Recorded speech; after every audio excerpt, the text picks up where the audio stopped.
Ooh, welcome to Ole Walls House. It's me. It's your man. It's your main man. It's Ole Walls.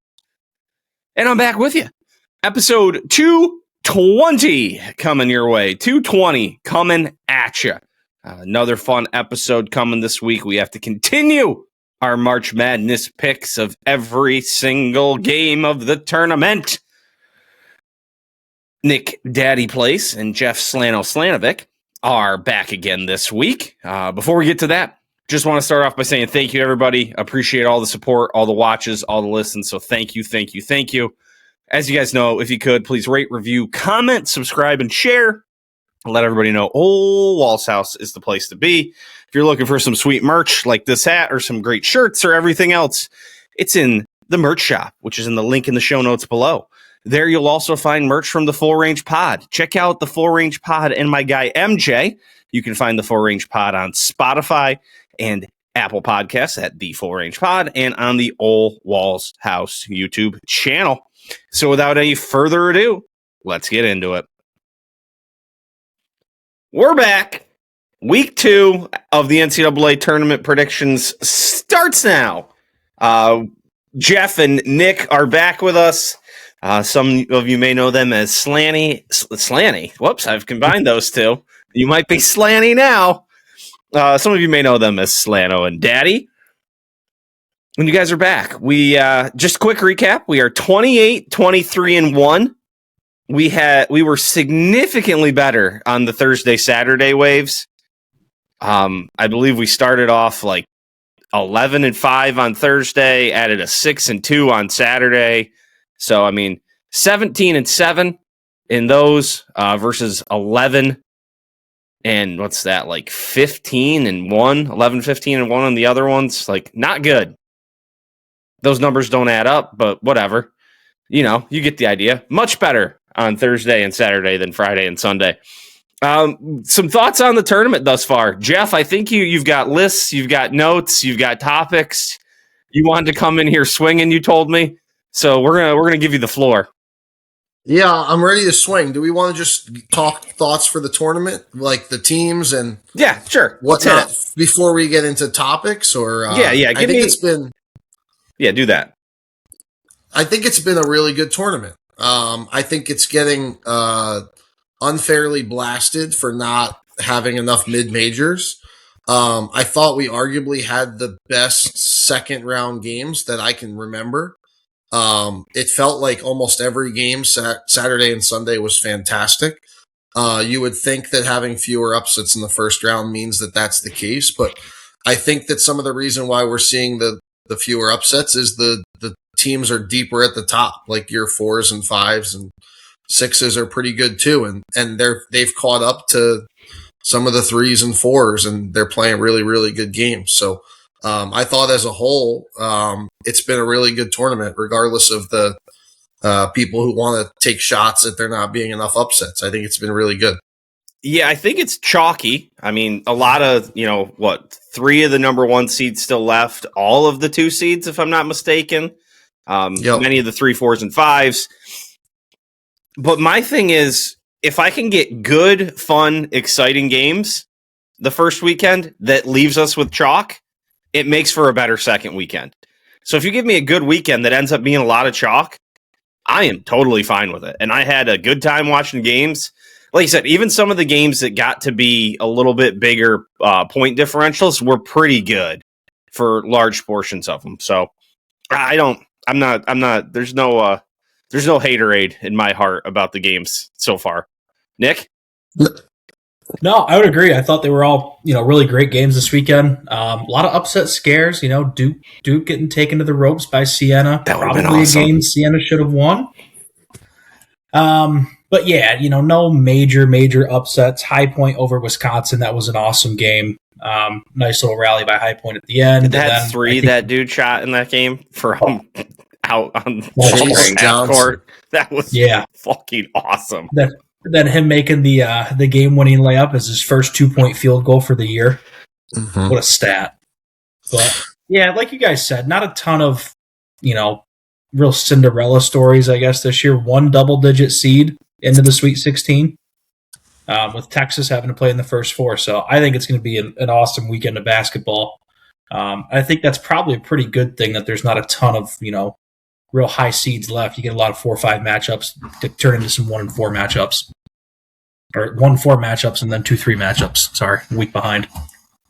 And you had enough of those, like Nick said, close upsets. Like Hofstra, Alabama was really fun for like 34 minutes. And then it kind of got blown out of proportion in the last couple minutes, right? And there were a couple games like that you didn't totally get comfortable if you were the fan of the higher seed until it got a little late and they pulled away. So what was UConn Furman was one of those. Yep. What do you think the game of the tournament's been so far? If you could just pick one. I thought Florida Iowa last night was really fun. Really good. It didn't have the bank shot at the buzzer that Kentucky did the other day against why am I blanking on who that was against? Santa Clara. Santa Clara. Yeah. But I mean, you had like 1 versus 9, 2 contrasting styles, 2 teams, really good players from completely different types of places that goes down to the wire. I'll say that to be different than the buzzer beater Kentucky overtime game. The one I picked was Nebraska Vanderbilt. I thought that game was wild. There were a couple games that set basketball back a few years, though, too. What was the one that was on yesterday that was really bad? Kansas St. John's. That one, yes, that was tough. It ended up turning out pretty wild. The game as someone who had Kansas in my bracket, and St. John's just kept airballing after airball after airball, and then you just look at the game and you're like, we're still down 10. Like they've airballed 7 threes. And we're down 8. We airball the 9th time, down 12. Like, you got a choice for game of the tournament so far, Nick? I don't. Like, that Vanderbilt-Nebraska game was great. Like, if that shot went in to end it, I don't know how it didn't go in. Overinflated basketball. Yeah, the overinflated basketball is the thing out there in the universe. Mm-hmm. That was great. I mean, the game Slano said last night, Iowa and Florida was awesome. The kid from Iowa banging that 3, I can't even pronounce his last name. But hitting that 3 to end the game, and then poor job by Florida not even getting a shot off with, 8.4 seconds, 8.6 seconds on the clock to not even get an attempt. Real interesting decision with the ball there. So so I thought the same thing. And then I saw a video clip late of what they were trying to do, not to get real basketball X's and O's for the Ole Walls house people, but they did actually set up a really nice, it was a drive that was designed to get they call it a hammer screen, basically a flare on the weak side for a shooter. And if they kind of go out to the shooter, then the big who sets the screen slips to the basket. Okay. And that pass he was trying to throw was a dive to a guy going to the basket. And if you watch the clip, I think the guy dove to the front of the rim instead of the left side of the rim, where there were more people because they kind of flooded that ball side block where Xavier Lee was driving it, and it just was too congested. I think the guy was off a couple feet. But yeah, it was at the initial view was, what are they doing here? They don't even get a shot off. Nice. All right, we've got some topics here before we get to picking the games. I'm going to start with the one. It's the evergreen topic. We go Thursday, Friday, and it's just game after game after game after game.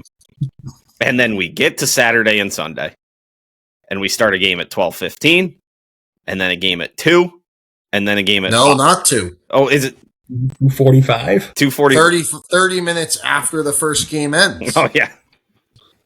So it's like 2:45 ends up being. And then another one at like 4:15 or something. Or is it 5:15?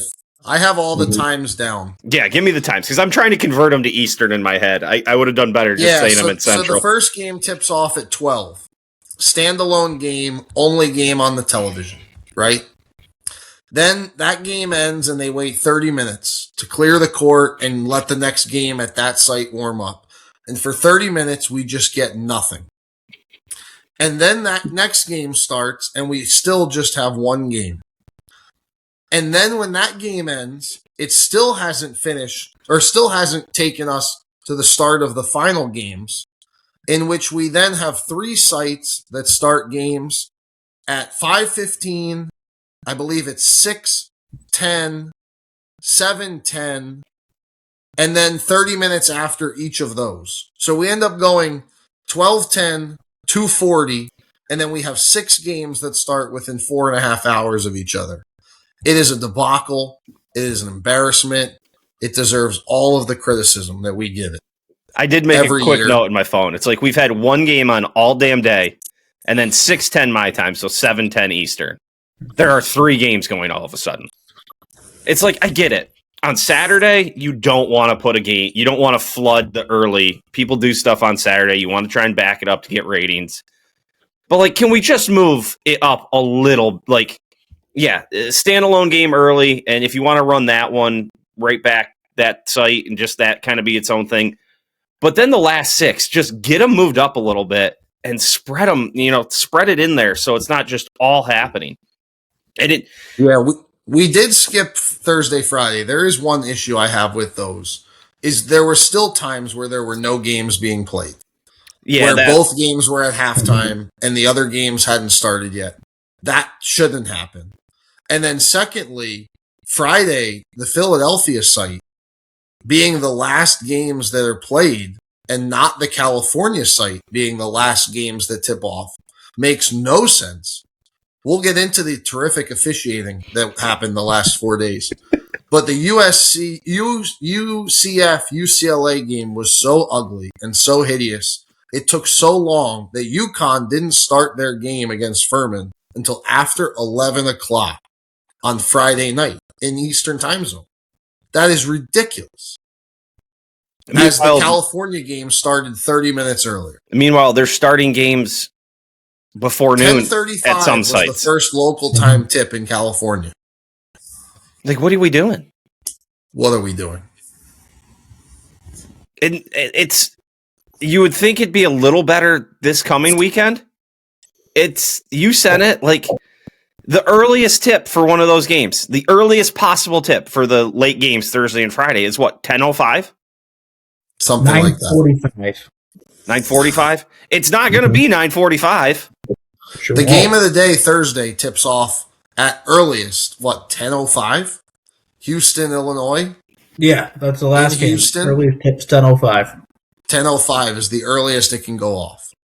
And we didn't even talk about how they then run the same schedule back on Sunday. Doing it on Sunday that way is absurd. Bonkers. Thank gosh they got away with the last game being a blowout last night because Alabama decided to have their one day where they just scorched the Nets. Yeah, I went to bed last night. Very easy to them. But, what'd that start? 9:45 or 9 something? It was later. Sunday night? I was well Crazy. asleep before that tipped off. I saw, it started a little earlier for me, obviously, out here. And I saw, like, some of it, and it was like, oh, Alabama's giving it to them. I'm like, I'm out. That's all I got. They were 19 of 38 from 3 at one point. Jesus. They I can think just someone flip it on at some points, and just, away we go. Mhm. Yeah, the game against Michigan is going to be, we'll get there, but they could win outright, or it could be like a 35-pointer, Yeah. depending on whether the ball goes in or not. I'm going to divert us for our next topic away from strictly tournament stuff, but still college hoops. Did anyone happen to see Jason Williams' comments from today? Or Jay Williams, rather? Nope. I think it was on like First Take or one of those stupid ass ESPN shows. He went on and was like, North Carolina should not be a considered a blue blood program anymore. And went on to say that one of his blue blood programs now is Houston.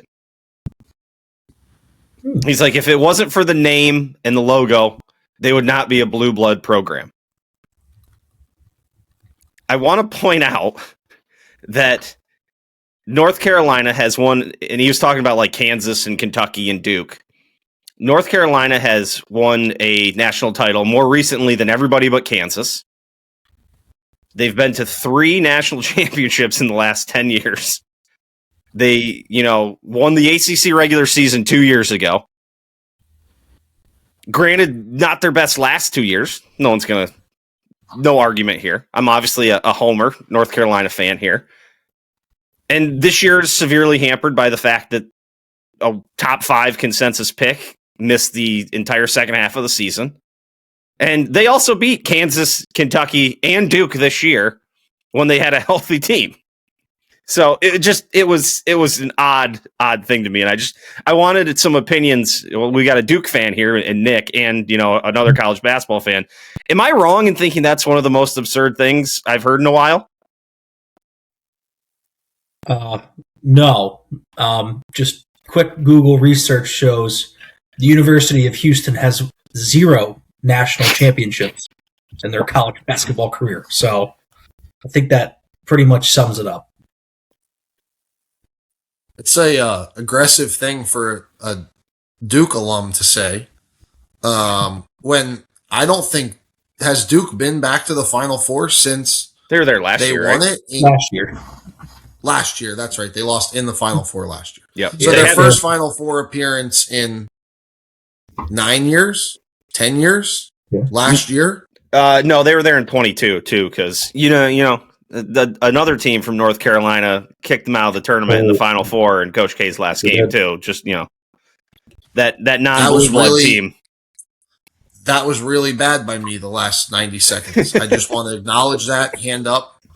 Hey, they're a good March team, man. I need to be better.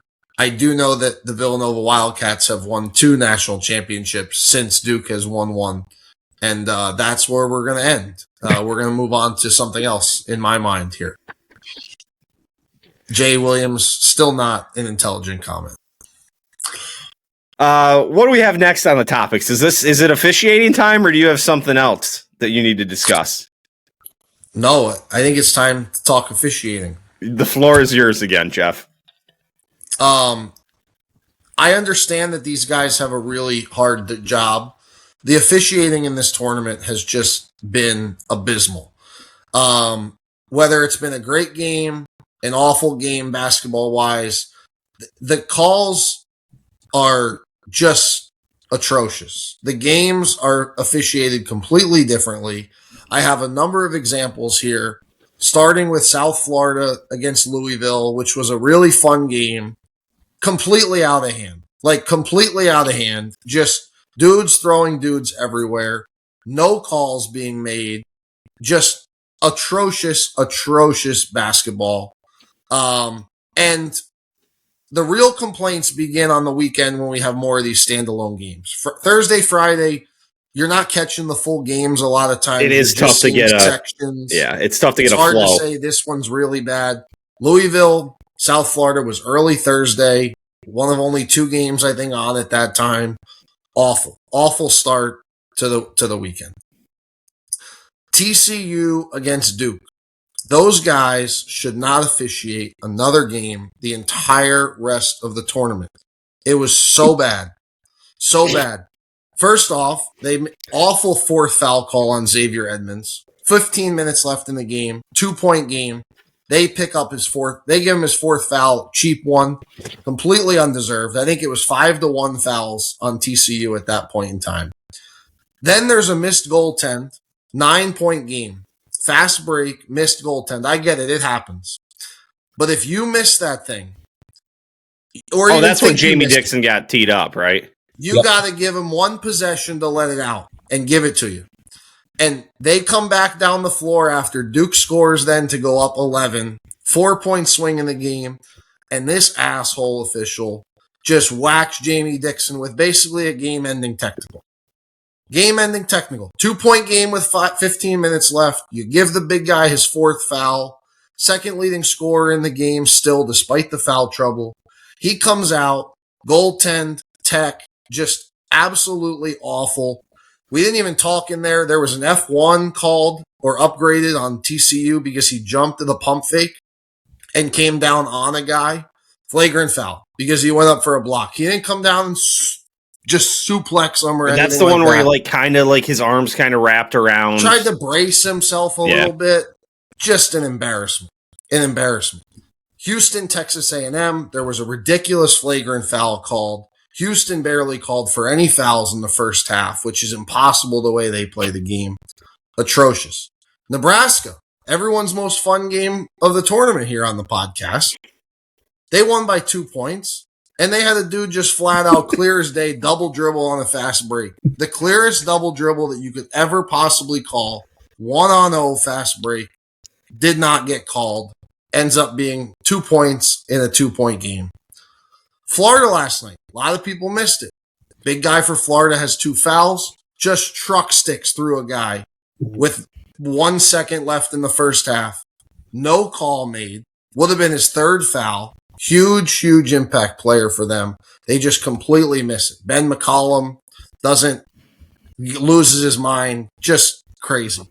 And then he kind of deserves it, but we have to talk about it. Mick Cronin last night in the game that nobody wanted to officiate. Mick Cronin, Dan Hurley, primetime Sunday night. Those people deserve double pay for that game. But it's like a 6 or 7 point game with 5 or 6 minutes left, and you whack Mick Cronin with essentially a game-ending tech because he's clapping sarcastically at you. It was the correct call. The guy didn't foul him, but it's the NCAA tournament. Like, you know, let the guy just be an asshole. That one was really bad, and I am not a fan of Mick Cronin or Dan Hurley, and they do so much more to earn it throughout the game. Like, if you want to give him one, there's plenty of other opportunities. Give him one. That one was. And then dumb. we can also talk about those 3 knucklehead officials. They gave both teams warnings for coming out of the timeouts too late last night. Like, that's what we're focused on? You think either of those coaches cared? What if they both just come out late every timeout? And just say, screw you guys. We're just going to do it. But we got refs making... I hate the warning for the timeout thing. Like, there's a real easy way to fix that. Put the ball in play. Just put it in play. That's all you have to do. You just start putting the ball in play. Like, here, your guys are here. There you go. You're inbound and the other team's on the court. There you go. Or, hey, you're not here to inbound. Ball's down. I'm starting my count. But the flagrants, the technicals, they need to have better feel. The games are getting really choppy with the reviews. Then we're going to reviews, and in the reviews, we're not able to actually make the right call because, like every sport, it has to be clear and indisputable video evidence to overturn it instead of just saying, hey, this human guy who probably needs glasses or contacts in the split second he had a chance, messed it up, and we're going to go to the monitor. We're going to give that the best view. That should be taken care of. But travelings are being missed. Goaltendings are being missed. Maybe they just did too many games. They're a little tired this time of year, but they need to be sharp. This is March Madness. We deserve better, and hopefully we get it in the Sweet 16 and the Elite 8 this week. That's the end of my rant. To add on to that rant, my favorite was the Iowa-Florida game last night with the guy that hit the game-winning 3, Alvaro Folgueras. I had to look it up. Goes for a jump ball in the first half and throws a punch. Misses, doesn't connect on the punch. Gets a flagrant 1, I believe, for it. But then the official explained it to Todd Golden, the Florida head coach, and said it's only a flagrant 1 because he didn't connect on the punch. Then you see the Florida coach just going wild. He was going ape shit. I had muted my TV or something, and I missed the whole jump ball, interaction, and just came back to Todd Golden losing his fucking mind. And I was like, what happened? But yeah, that dude. And the Iowa guy gave a great interview. He happened to get the in-game interview, the next media timeout, and was just like, I don't know what everybody's issues are. We're just out here playing hard. But the end of the game reviews are brutal. This need to take every single made shot late and stop the game and give teams timeouts they don't have to make sure that we didn't lose or gain 0.2 seconds on the clock. Let the games go. Trust that the timing is working. If it's really, really bad, trust me, the coaches will let you know. They know approximately what it should be. If that clock goes too long, trust me. I've been there. You get out there, you let them know, they stop the game, and then they go fix it. It makes sense.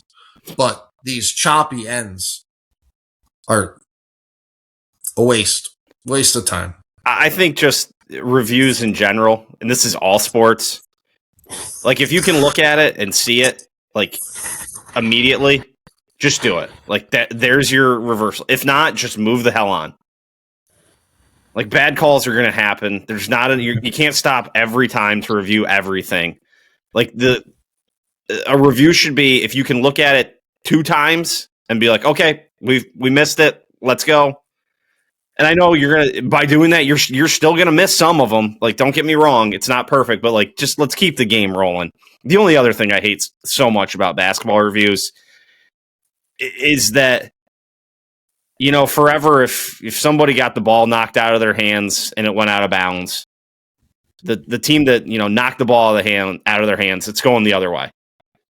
And now we've like zoomed it in and super slow mode it down. And it's like, well, he did knock it out of your hands, but at the last millisecond, it brushed your fingernail and redirected the ball by 8/4 of an inch. Therefore, it's actually off of you. It's like, okay, like if it goes off, and you can't re-add the foul. Yeah, like for all of eternity, exactly the play you're talking about. Guy goes, to quote our good friend, "This isn't a call, but over the back." I had to hear that it's not over the back for 36 straight hours this weekend. That's not a foul. No, there is no over the back rule from our friend Eric. But you go over the back, and you are the one who essentially hits the ball out. But because the other guy's hand's inside, it's hitting his hand. Yep. So the refs just agree, no foul, going the other way. And now with the review, you're right. The review shows it's off the inside guy. And there's nothing you can do about it. Yeah. Yeah, it gets weird. Aside from that, the officials were great. All right, what do you say we pick some games? You guys ready? 28, 23-1. We're profitable. We are profitable. I figured that out on like just called $100 bet for even rounding. It was about $350 worth of profit over the weekend. So not doing too bad. If we could have just had Thursday, Saturday, we'd be swimming in it. But all right, first game, Thursday. The Johnnies and Duke go at 7:10 Eastern Time. 7:10. That's not correct. That is Friday. Whoops. That is Friday. All right. The Friday slate is fantastic. Thursday, 7:10. 7:10, by the way, is the first time we have 4 games to play, and we're starting the first one at 7:10. We have Texas, the Cinderella of the dance. Texas with the giant athletic department is our Cinderella, heading up against Purdue. Purdue minus 6.5. Nick, let's get you in here. Let's give Jeff a little break. He's been we gotta save those windpipes a little bit. I didn't get a chance to catch a whole lot of either one of these teams over the weekend. I think Texas is playing great. 3 games in 5 days is a lot, but they make it through the first weekend. Good upset over BYU with AJ Devonza there. Texas getting 7.5. Is that what we're seeing? I had 6.5. 6.5 now. Well, it's probably down to 6.5, but I'm going to take Texas in the points. I know Purdue's playing great, won the Big Ten tournament, didn't really have any issues this weekend, but something about a 11 seed, playing 3 out of 5 days, winning 3 games this past weekend. I think they keep it close. Jeffy. Purdue is my national champ. I feel good about that after the first weekend of the tournament. Texas, very impressive. One of the clear winners week 1. Coming out of that play-in game, like Nick said, winning 3 games, very impressive in all 3 of them. I think the game looks a lot like Purdue's game against Miami. I think it's very close throughout. I think Purdue makes a couple plays, 6-7 minutes left in the game to get it to about the number, and it finishes just outside the number. I think it's Purdue by 8, Purdue by 9. I'm going to lay the 6.5, but I don't think it's going to be one that gets up to 20 or 25, and then just kind of stays there. I think it's a close one throughout. I also like Purdue. The Big Ten is good. 6 teams remaining. A chance still for an all Big Ten Final Four. You did predict that, Jeff, and then back out on that and say that never happens. I can't do that. But I like Purdue, and like you said, Jeff, I think this is going to be one that we're going to be sweating the entire time and be like, this is not going how we want it. We need a little run here, and it's going to come down. It's going to come down to the end. Next up, we have Iowa and Nebraska. Nebraska, a 1.5 point favorite. They'll tip off at 7:30. Jeff, lead us off. Yeah, Big Ten guaranteed to get one here into the Elite Eight. Again, fun contrasting styles. Iowa really wants to slow it down. I know people don't like that, but Ben McCollum's pretty adamant. We're going to do whatever it takes for us to win. If that means we're going to grind you to a screeching halt, we're going to do that. I think Nebraska might just be a little bit too much. There's something in the water in Nebraska. They got their first ever win. The win on Saturday night was a ton of fun. The Iowa run was fun, but I think it comes to an end here. I think we're going to get Nebraska ball into the Elite Eight.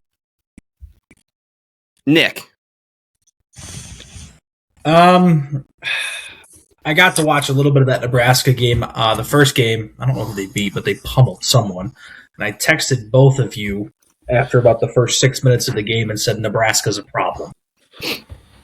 And they were good. They were running. They were shooting the ball, making threes, knocking everything down. Slano said that's Bucky's team. And for that reason alone, I will take Iowa to cover. This game could very well crumble the Midwest this weekend, depending on who wins. I mean, these two teams hate each other. They've played each other twice this year, from what I'm seeing.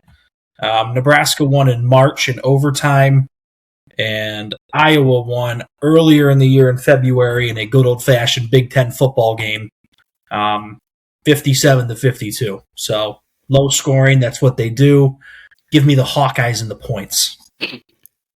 That was a hell of a swerve there. I thought we were getting lined up for Nebraska the whole way. And I was like, damn it, I threw it to you because I wanted to take Nebraska, so I wanted you to go Iowa, and you just really ruined my day. But no, you gave it to me. Oh, man. Yeah, I like Nebraska. I don't know. The fact that you say that, you remind me that Bucky really likes them, and we may, I don't know. I got to stick with Nebraska. They're my guys. They're my guys left in this tournament. I'm rolling with Nebraska. I just think they're better. Just that's all I got. Next up, 9:45 tip off. 9:45 on a school night at the earliest. We have Arizona and Arkansas. Two teams I really like watching. Two fun teams to watch. I've been saying that I think Arizona is the best team in the NCAA for about a month and a half now. Jeff vehemently disagrees, but I'm gonna ride Arizona. Another thing, we've taken two favorites already. I think there was a point where they won 19. The favorites won like 19 straight games at one point in this tournament. I'm gonna put a very favorite heavy in my pick here. I'm going Arizona to move on and cover the 7.5. Nick, I like that pick. I do think Arizona is probably the best team left in the tournament. But something about Arkansas and the way they're playing right now, Calipari, great coach, unbelievably good coach in March, led by a really good point guard with Darius Acuff. So I like Arkansas getting the points. Don't think they win. I just think they cover. tiebreaker to you, Jeff. Yeah, I thought there was a chance Arkansas was going to get tripped up by High Point. That felt like a Coach Cal loss. It also would have gotten Wisconsin off the hook a little bit if High Point then came out and and beat Arkansas. That did not happen, although it was a close game for much of the way. I, like Nick, also believe that Arkansas is going to be able to keep this close. I don't think Arizona shoots it well enough to create the separation that they need in this game, but they are big. They are going to get some of their misses. They're going to put them back. Don't know what the over-under is. I'm guessing it's high. I would take the over in this thing. I think we're going to see the boys get up and down. 168.5. Yeah, that's a big number. That's a big number. But probably well-deserved. Arizona plays a lot of high-scoring games. Arkansas obviously plays a lot of high-scoring games. We will be on the Hogs. Right as we get to the end. We're on the Hogs. Okay, we lost you there for a minute, Jeff. Oh. Woo pig suey. All right, Jeff's back. We'll let him lead it off. Last game of the night, 10:05.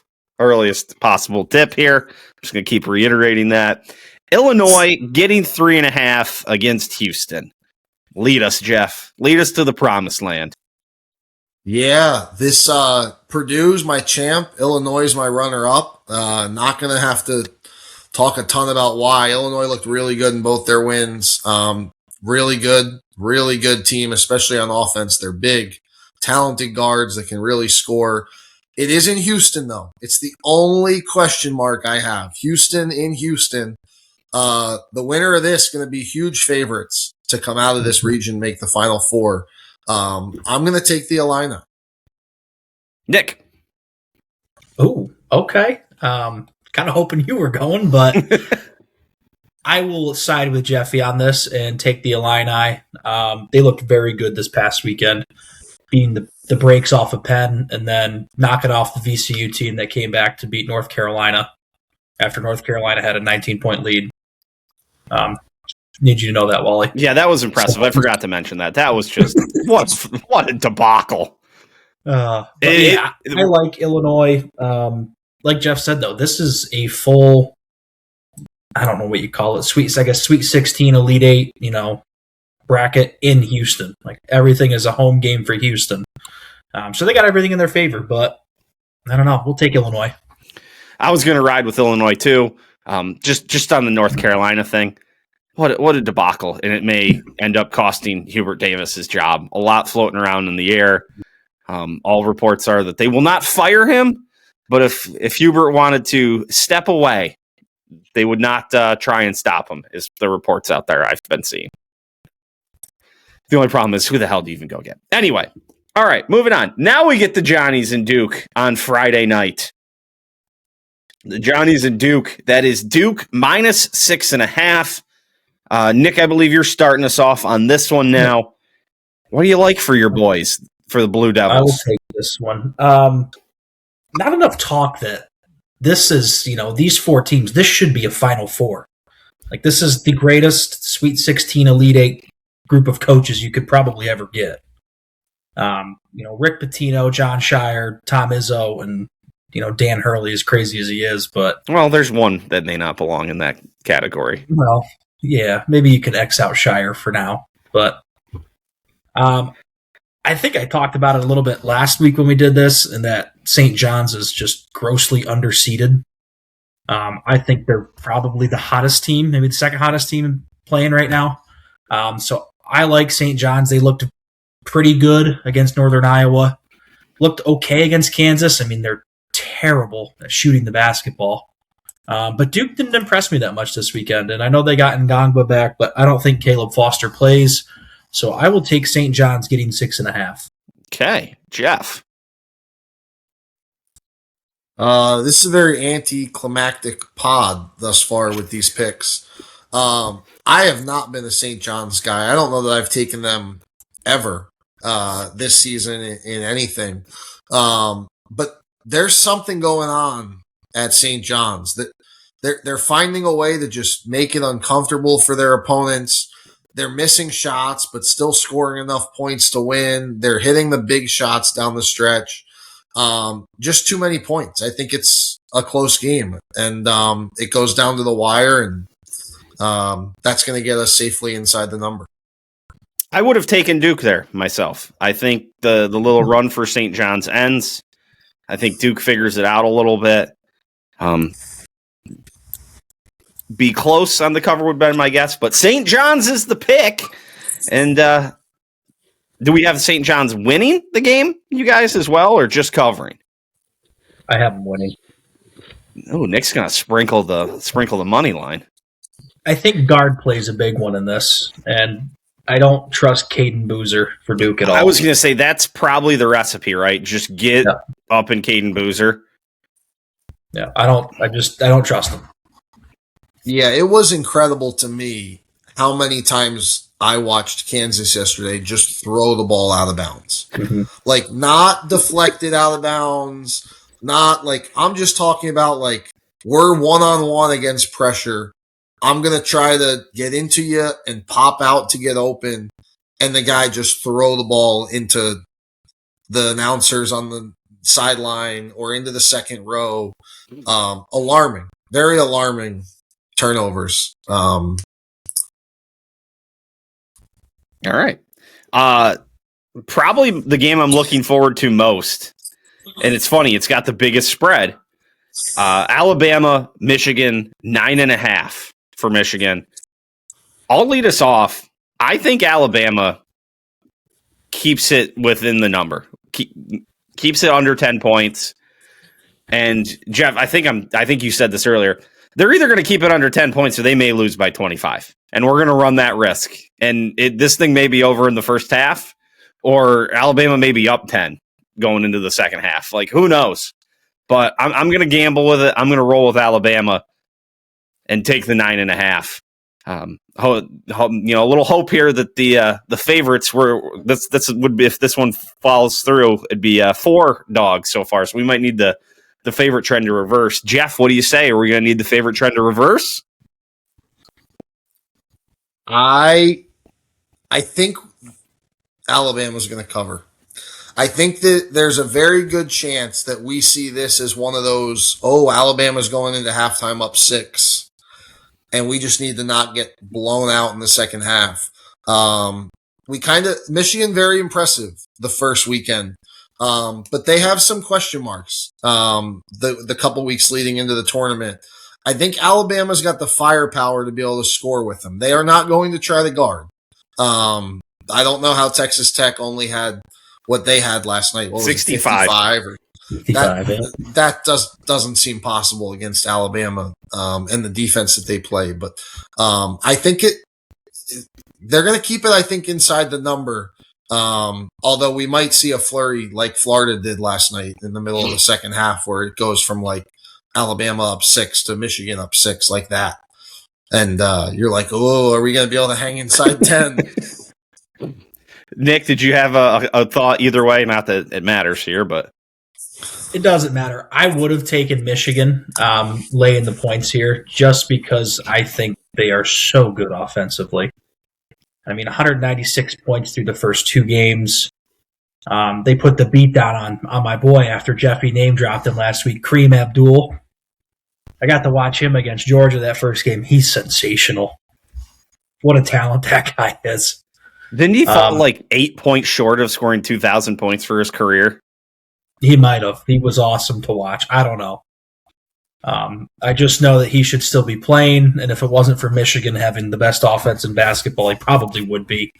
So I would take Michigan, but we have Alabama. Jeff, Michigan State, UConn 2.5 to UConn given 2.5.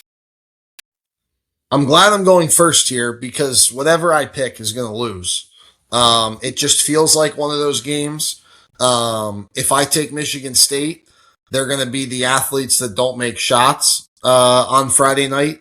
If I take UConn, then UConn's going to turn it over a ton, make no shots, and Michigan State's going to make a ton of shots. With that being said, I've got UConn in the Final Four. I thought they looked fantastic last night, getting Silas Demery back to play some minutes for them.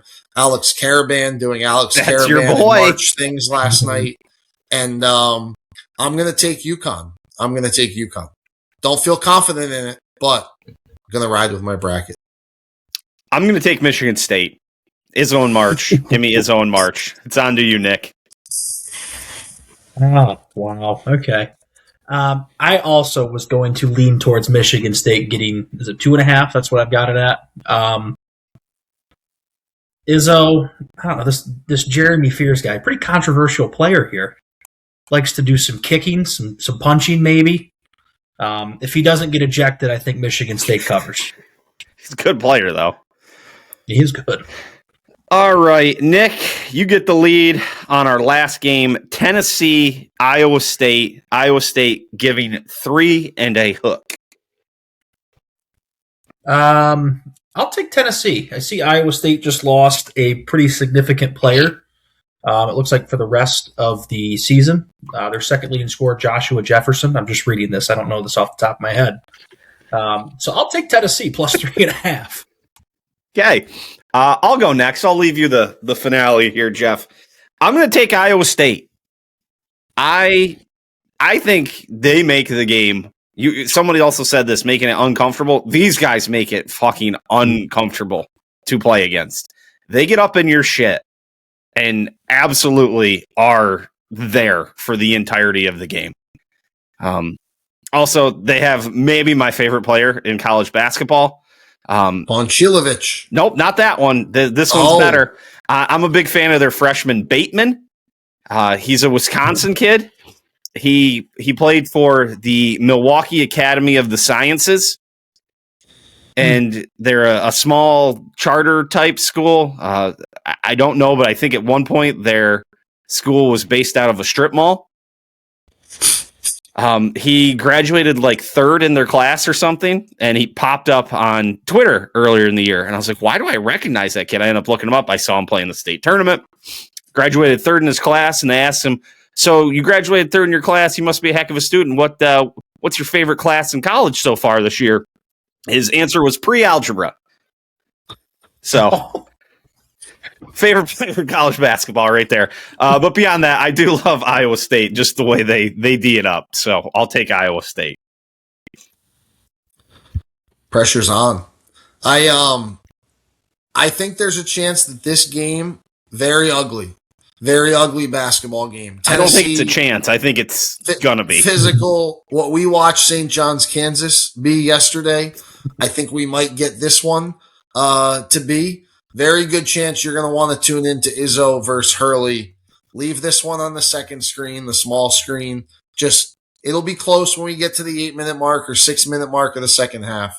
But I think Iowa State, they didn't seem to miss that kid yesterday once they got their legs under them in the end of the first half, and then obviously the entire second half, destroying Kentucky. I think they're good. I think they're really good. And I think them versus Michigan would be a phenomenal Elite Eight game on Sunday. So let's take the Cyclones. All right, the Cyclones. So just a quick review. We have Purdue minus 6.5, Nebraska minus 1.5, Arkansas plus 7.5, Illinois plus 3.5, St. John's plus 6.5, Alabama plus 9.5, Michigan State plus 2.5, and Iowa State minus 3.5. All right, let's see. We've got 17 games left. A little 11-6 run down the stretch here would be nice. Be a real good finish for us. I did have a couple of other things for you fellas, if you paid attention to anything else this weekend. Anybody catch the golf this weekend? Any portions of it? Very limited. Limited for me as well, but I was, flipping it on a couple of times. And I've gotten thinking back a little bit. What was the cognizant? What this used to be? Oh, no, this is the Valspar. What did this used to be called? Do we remember? Nope. The Valspar, isn't it? Has it been the Valspar for a long time? The Cognizant was the Honda. Yeah, the Cognizant was the Honda. Founded in 2000 as the Tampa Bay Classic. Okay, never mind. Anyway, this is kind of a fun tournament most years. Like, hard as shit. Yep. Like, enjoyably, tough. Like, if you go back, the winners the last 4 years. 11 under, 11 under, 12 under, 10 under. 1-stroke victory, 1-stroke, 2-stroke, 1-stroke, and then playoff back in 2022. That was a 17 under. But then before COVID, 8 under 1, 10 under, 14, 7, 10, 7. Like, this thing like falls in a weird spot in the calendar and is kind of a fun little thing. And Matt Fitzpatrick, gritty little fucker, pulls out the win. When Nick's Asian brother just plays some of the worst golf I've seen a guy in the lead play coming down the stretch. After the last couple weeks, you're going to say that? That's true. It's just, he just Sanjay wouldn't have broke par at Tawanda yesterday. He didn't even like get himself to like be in contention though. Like some of the other stuff was like at the end, people were just self-immolating. He was just like ejecto-cito, cuz on the front 9, just out of here. So it was fun. And we had Brant Snedeker out there at 46 years old, just banging drivers off the deck, off the tee. We had someone getting run over by a golf cart. Like, what was going on out there? It's always close. Like you said, it's a course that keeps people close. You don't see that on a course with 4 par 5s. Mm-hmm. Typically, when you see that, it's like 2 or 3 par 5s, par 70, par 71. Not a lot of scoring chances. These were par 5s that played hard. I watched 2 of my guys on Sunday who were kind of in that, could they get there? Like they're 6 or 7 under playing a par 5. I think it was the 11th. And both of them had like 215 to 235 into the green, which you would think screams birdie, maybe eagle putt. And both of them missed it short right in rough that I didn't have it on, but it must have been the highest rough of all time because neither of them even sniffed hitting the green. One of them hit it sideways. I don't know what happened. I'd love to have seen that clip. But they both made bogey, ejecto, right out of the tournament from what you think is going to be 7 or 8 to 5, and it's over. So, yeah, fun. And shout out Matt Fitzpatrick. I guess he was a giant asshole to his playing partner. We love to see that. We love to see people who make fun of guys that take too long. Put your playing competitor right on the clock in the group. We love that. Yeah, he was like walking up the entire way up to the green while the dude was hitting or not hitting his approach shot and then finishing out before he got there. Awesome. We love to see it. Love to see it. He said it was a slow round yesterday and he didn't want to be a part of it. I was curious for Jordan Spieth yesterday. Jordan Spieth led the tournament in birdies. Yeah, he also probably led it in bogeys, but he had a stretch yesterday where, I don't know, he had 4 or 5 inside 10 feet in a row and missed just about every single one. I was really hoping he would go on a run so Slano would start reacting to him. He was 3 under through 5. Masters Magic Beans? I don't. Maybe. Can he keep it together for 4 rounds at Augusta? Maybe. I mean, there are just some disasters awaiting him out there. Mm-hmm. It's worth a bet. You know who I think is worth a sprinkle at Augusta is Xander. Hey, buddy. Yeah, his odds. You're giving us a guy that's worth a sprinkle. I was expecting like 125 to 1 shot. You gave us probably like a 22 to 1. I didn't say it was a fucking long shot. You said it's worth a sprinkle. Yeah, it's worth a sprinkle. Worth a sprinkle is like Brant Snedeker this week is worth a sprinkle. Brant Snedeker was not worth a sprinkle. He's never going to win that shit. Xander could win. You got to, but yeah, he very well could win. But if you want to win, it can't be a sprinkle. It's got to be we're betting him. Whatever. The guy that I think you definitely could sprinkle is Mr. Koepka. He seems to be finding some game right now. Yeah, seems to be coming around. 16, top 18 his last 3 starts. Seems to be healthy. Mm-hmm. It was funny. I don't know why it was popping up on my feeds and stuff today. They were like showing highlights from Phil winning the PGA back in 21. Mm-hmm. And then like he was playing with Koepka. They were showing Koepka like not being able to bend over to like put his ball and mark his ball down and like read putts. And like how jacked up his knee was. And it's funny that I'm saying, oh yeah, now he's healthy now, probably because I saw all that. But yeah, he seems to be coming into form a little bit. Mm-hmm. The last thing I kind of had for you guys, we saw Rory's Masters menu has made the internet, and I texted you guys earlier. I want you to come to me with your Masters dinner. The three of us, we're fellas who can eat. So, Nick, lead us off. What's your Masters dinner menu look like? Yeah, I got so excited when you texted us and asked us to do this today. This is right up my alley. So I would start it off with some appetizers. You're going to get 3 of them. Some mini crab cakes, some bacon-wrapped scallops, Okay. and some bang-bang shrimp. On seafood, all seafood appetizers. Little seafood for the apps. Yep, just little, finger food type thing there. Then you get to the main course, and I kind of got yelled at and told you're supposed to have some greens in with this, which I don't do. So a Caesar salad, throw that in there for some green. Well, that's green. Mix it with a nice 48-ounce tomahawk Wagyu steak. We go in the ribeye, obviously, with the tomahawk there. Yep. Yeah. Then you get with some asparagus and mashed potatoes with it. With a nice little side of it. It has to be the Texas Roadhouse rolls with the butter. Got to come from Texas Roadhouse, though. And then follow that up with dessert with a nice slice of some warm apple pie with a little vanilla ice cream on it. Okay, that's a winner right there. That's a good dinner, Nick. Jeffy. Yep. We have some similarities here, Nick. Not in the appetizers, however. We're gonna start off with shout out to our good friend Jordan here. We're gonna have some cheese curds in the appetizers here to get passed around, and then everybody loves a slider bar, just a straight slider bar. We're gonna have some crab cake sliders. We're going to have some beef sliders, maybe some brisket sliders, everything but a vegetarian slider. This is not a vegetarian meal. Sorry if that's what you like. We also are going to go tomahawk ribeye on our side, but we're going to do surf and turf. We're going to have lobster tail for the people that want some seafood with their tomahawk steak. And then our sides are going to be, I also have written down some sort of greens, not for me, but for color at the table.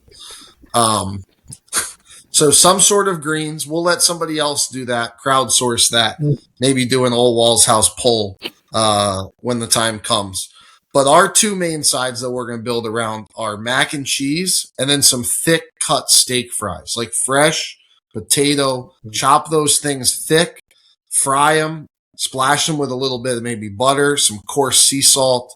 Going to throw some of those out there on the table. And then we are going to go with some kid-friendly funfetti cake for dessert to wrap it up. You and Bubba Watson. Me and Bubba Watson. Yeah, there's going to be a lot more similarities coming down here. I mean, you guys said a lot of things that were on my menu.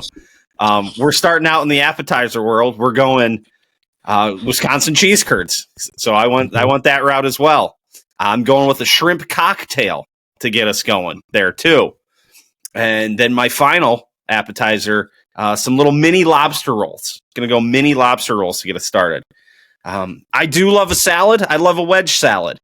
So we're going to get a wedge salad to get us going in dinner. I'm a big fan of out here. Some of the steakhouses out here do a French dressing wedge salad as well. So there'll be an option for either French or blue cheese for you on that. So a couple different ways you can take your salad. To complete the trifecta, we are again going tomahawk ribeye for the main.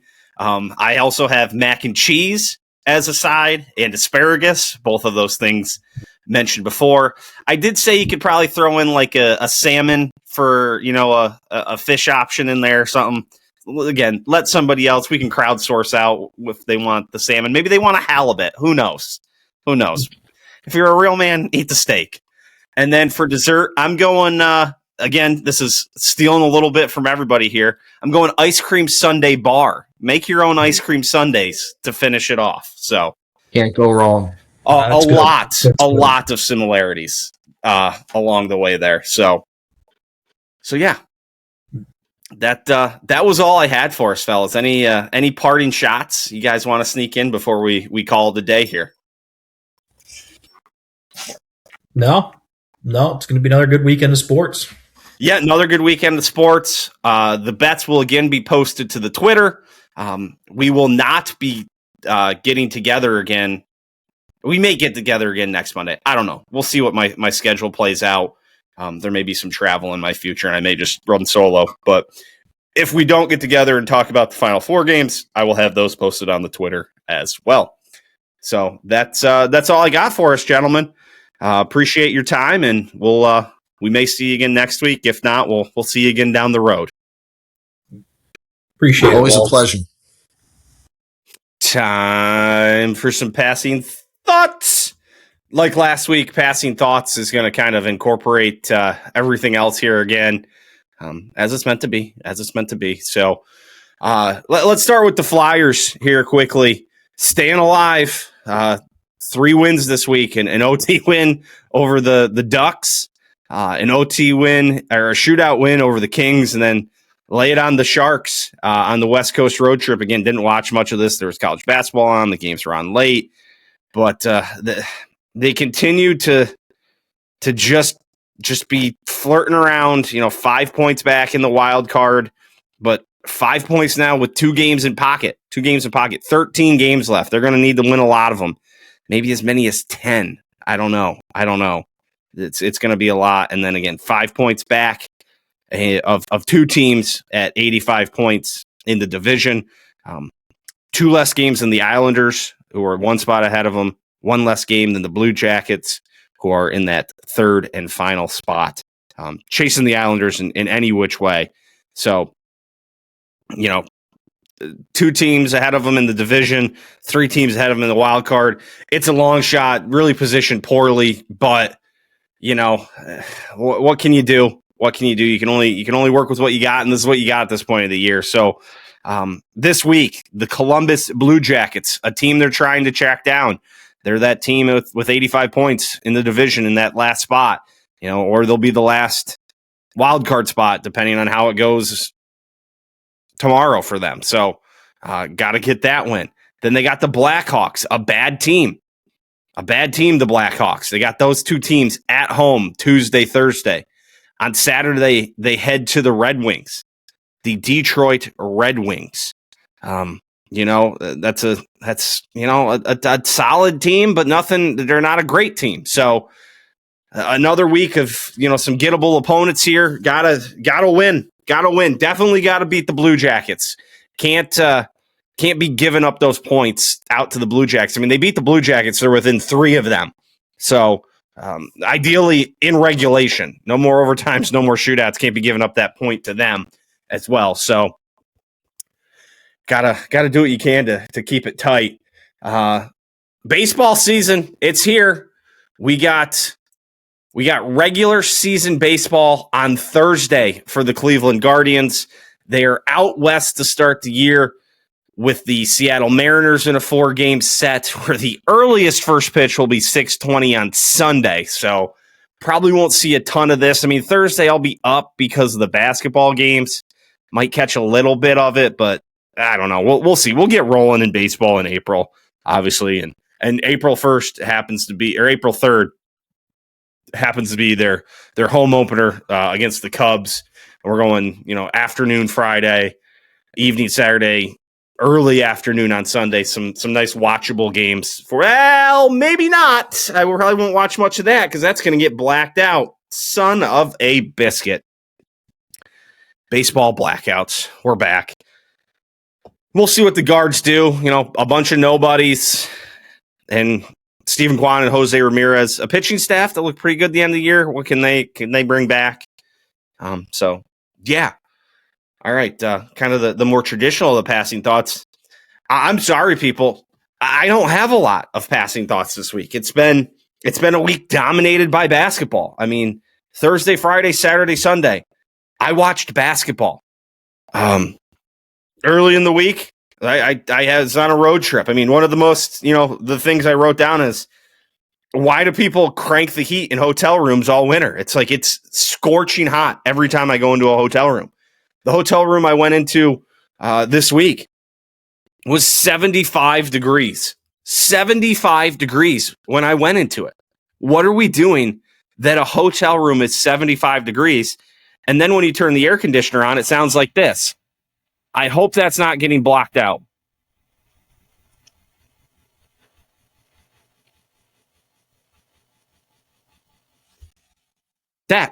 I hope that came through. I held that right next to the mic. 75 degrees or those were my options. I opted for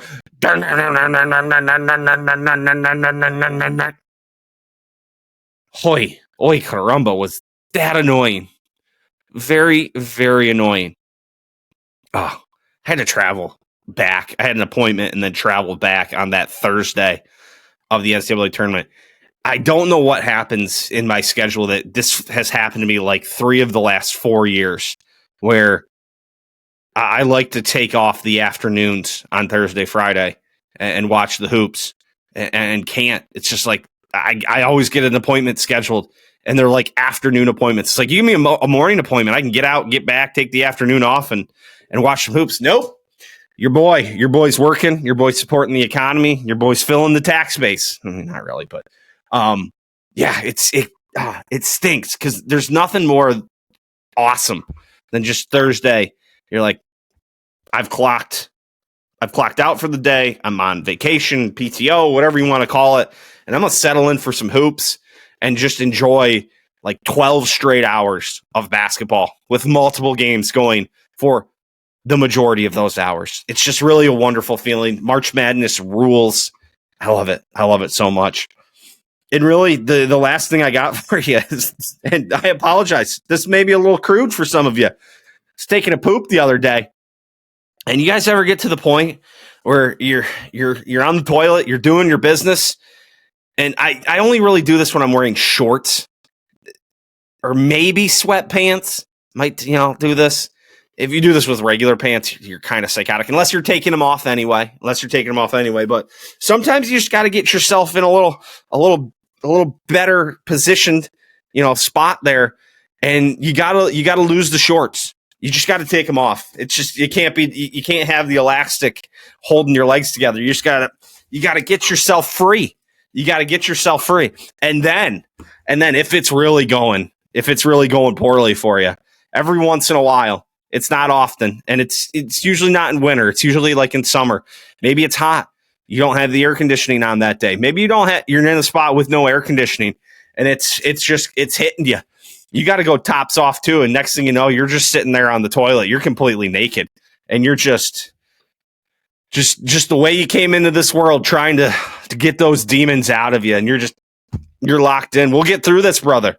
We're gonna get through it. You and me. We're gonna grip that porcelain and give her hell, and just give her hell. Yeah, sometimes you can't be constrained. You gotta get loose. You gotta get loose. That's all I got for you, fellas and ladies. I know one woman who listens to the pod. It's my wife. So I'm guessing there's probably not many more. There might be a couple of you gals out there, but it could be one. There could be serious weeks where it's one single female listens to this podcast. All right. Anyway, that's all I got for you guys this week. A little less basketball this upcoming week. Probably a little more other things going on in my life. So I'll have a bigger, better passing thoughts for you guys next week. All right, closing time, everybody. As always, just want to say thank you to everybody. Appreciate the support. Thanks to Jeff and Nick for coming on again this week. Again, all the picks will be on the Twitter, the Old Walls House Twitter feed. You can check them out there. 28, 23, and 1. We're doing all right. My guy MJ over at the Full Range Pod. Don't forget to check him out. Get some merch or some of his merch in the merch shop. He also talked some college basketball on his pod last week. I'm sure he'll talk some more this week. If you're just fiending for more of it, you can find it there. Thank you to producer Kevy for helping us get started on video. Back next week. Baseball's going. More college basketball, golf, NHL playoff race. Masters is around the corner. Like, this is a fun stretch in the calendar. WrestleMania is coming up. A lot of good stuff still to come on the pod. So till then, peace.